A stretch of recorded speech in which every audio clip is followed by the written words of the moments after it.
Guys, welcome. Collective reading tayo ngayon. Tingnan natin kung kaninong energy to. Be open-minded po, hindi po halos lahat makaka-resonate, kaya piliin nyo na lamang. And thank you nga po pala sa mga nag-subscribe, lalo na po sa mga bumabalik. Marami pong salamat. Give me the message for collective. Kaninong energy to? Give me the message for collective. Kaninong energy to?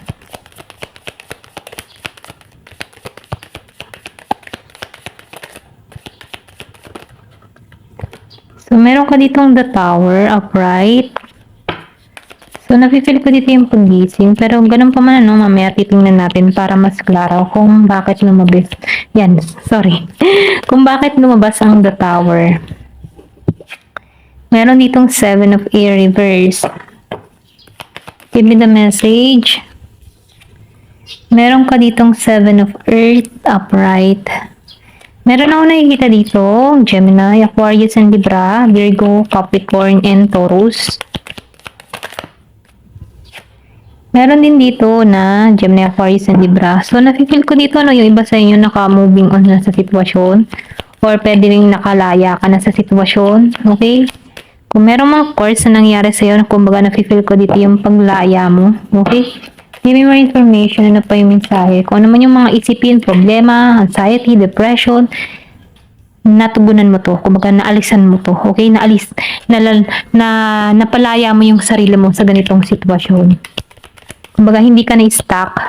Ito lang yung nakikita ko.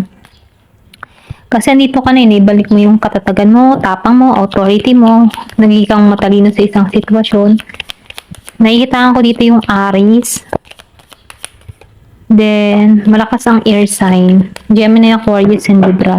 Nandun ka sa energy ng isang Empress. Okay? Meron kang authority, alam mo yung gusto mo. Nafe-feel ko dito yung transformation na naganap sa buhay mo.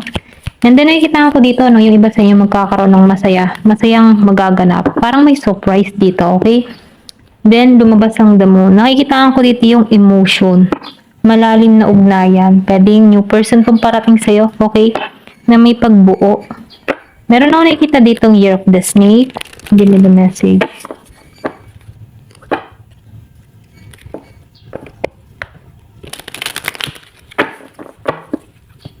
Give me the message.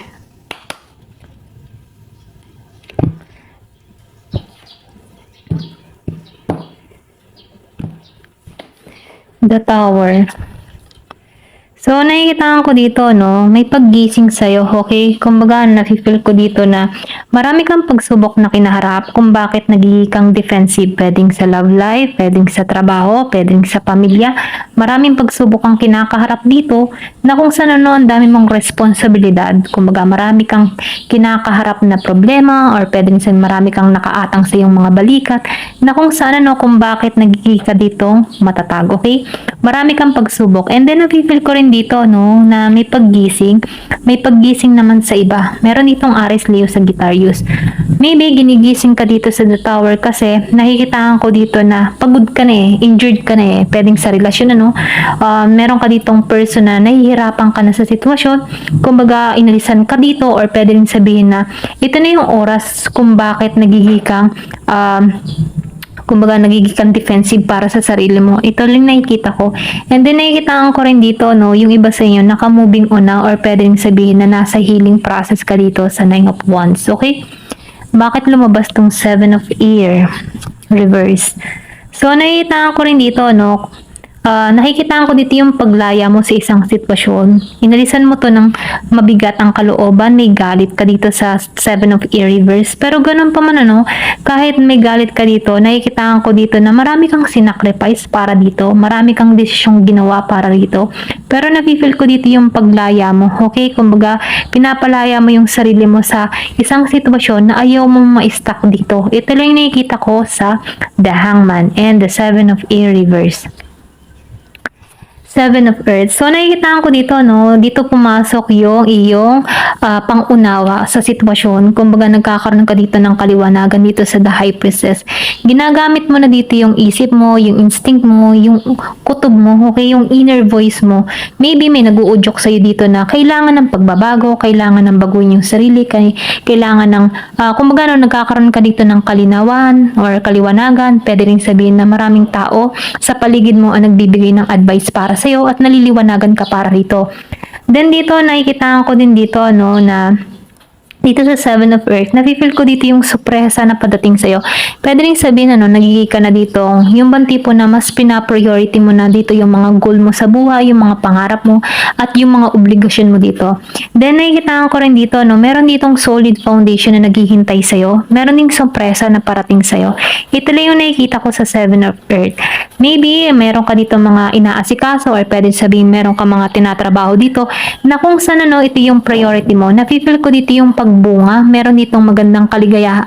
Kumbaga, ano, magandang hinaharap or merong magandang kaligayahan naghihintay sa'yo dito. Ito na yung nakikita ko dito sa Seven of Earth. May sorpresa. Kumbaga, may exciting event na magaganap dito. Pwede rin sabihin, magbunga na lahat ng mga pagod mo, mga pinaghirapan mo.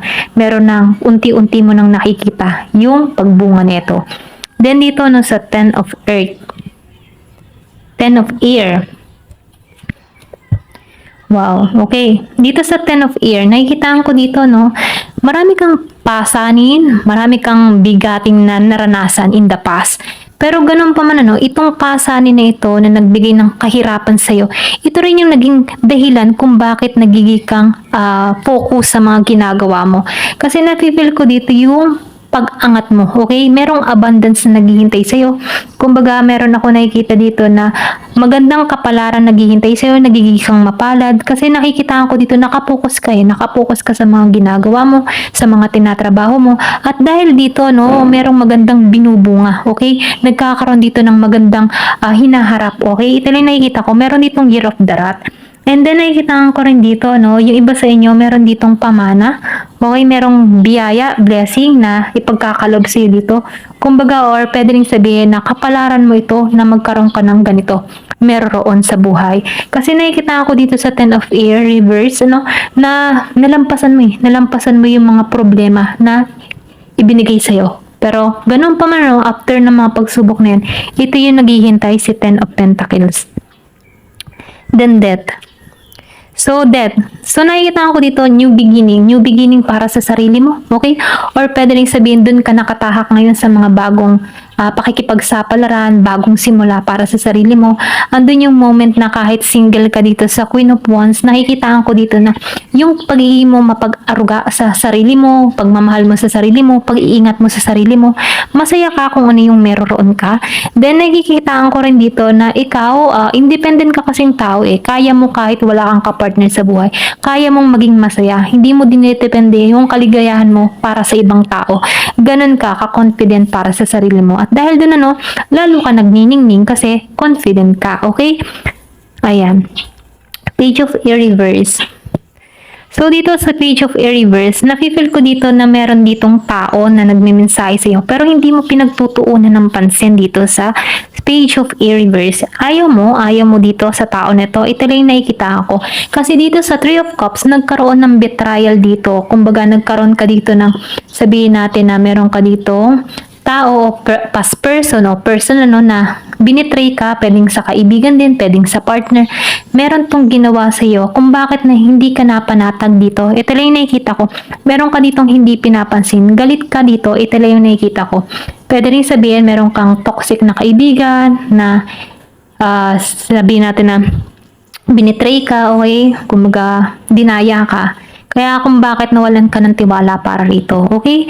Meron ako nakikita ditong Scorpio, Cancer, and Pisces. Virgo, Capricorn, Taurus, Aries, Leo, Sagittarius, Gemini, Aquarius, and Libra. Ayan. Halos lahat. So, nakikita ko dito, no, the Empress and the World. So, nakikita ko dito yung authority mo. Pwede rin sabihin nasa ibang bansa ka dito or pwede rin mas priority mo dito yung kasaganahan mo. Ito lang yung nakikita ko. Kasi yung confident mo, may authority ka, alam mo yung ginagawa mo, handa ka sa mga ginagawa mo, handa ka sa mga um, yung man tipo na handa ka sa lahat. Ito lang yung nakikita ko sa'yo. Handa ka sa lahat. Handa ka sa mga pagsubok. Kasi nafe-feel ko dito na lalampasan mo eh. Okay, ginagabayan ka dito para sapat na to. Na kung saan may pagbabagong naganap sa'yo dito sa The Empress. And then nakikita ko rin dito sa The World. Meron ditong paglipat eh. Paglipat ng ibang lugar or pwede rin sabihin, nagbabala ka dito mga ibang bansa. Dito sa The World. Ito lang nakikita ko, or pwede rin sabihin nasa ibang bansa ka. Kasi confident ka dito may authority ka, alam mo yung ginagawa mo. Ito lang na-feel ko, nagiging kang matagumpay, nagiging kang successful kung saan ka man ngayon. Kasi yung bang tipo na confident ka dito sa Queen of Wands kasi ninonurture mo yung sarili mo, inaalagaan mo yung sarili mo, masaya ka kahit wala kang kinakasama ngayon. Ganun lang yung energy mo.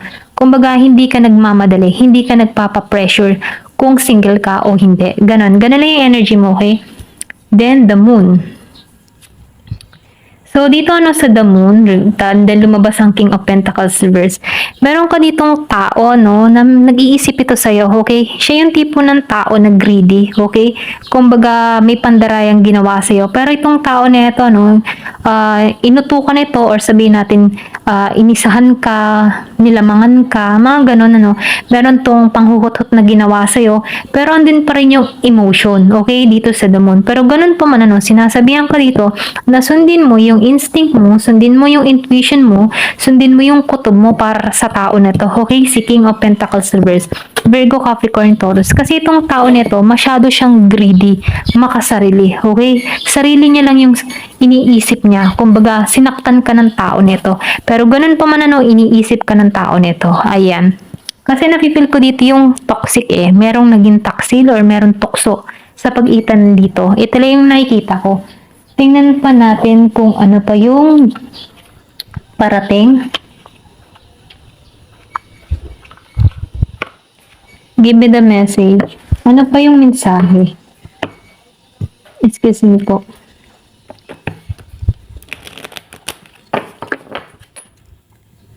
Give me the message. Ano pa yung mensahe?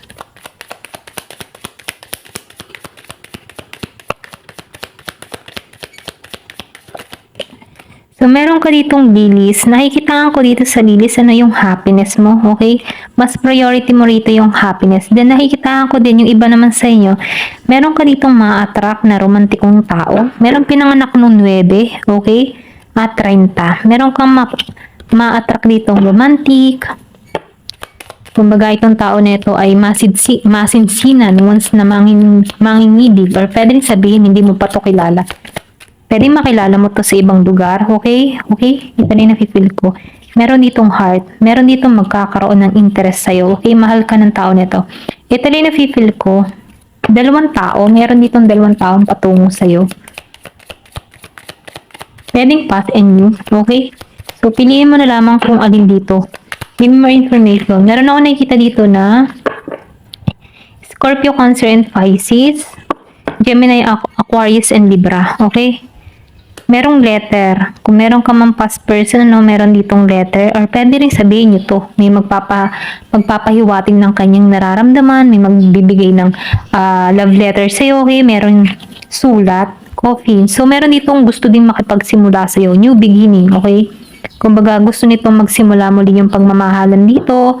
Gusto nyo nitong matapos yung mga nangyari in the past at magsimula muli dito. Ito lang yung nakikita ko. Meron pinanganak nung 8, 27, 24, 9, 30, 8. Okay? Meron din 30 years old. So, ganun pa man mag-ingat ka pa rin kasi meron ditong fox. Meron ditong sneaky energy. Meron ditong tukso. Okay? Pwede rin sabihin, linlangin ka pa rin ng tao nito kasi meron ditong greedy. Pwedeng past person mo kung meron kang kilalang greedy. Meron ditong 3. So, napipil ko dito, meron ditong solid foundation na parating sa'yo. Okay? So, mamimili ka na lamang dito. So, sa tingin ko dito, babalik muli sa'yo dito yung past person mo. Kung meron ka man ditong past person, greedy, pinirahan ka, kanwaltahan ka, or pwede rin sabihin, dinaya ka. Pwede itong bumalik dito. Okay? Ito lang yung nakikita ko. Ayan, hanggang dito na lamang po. Thank you for watching. Love and peace.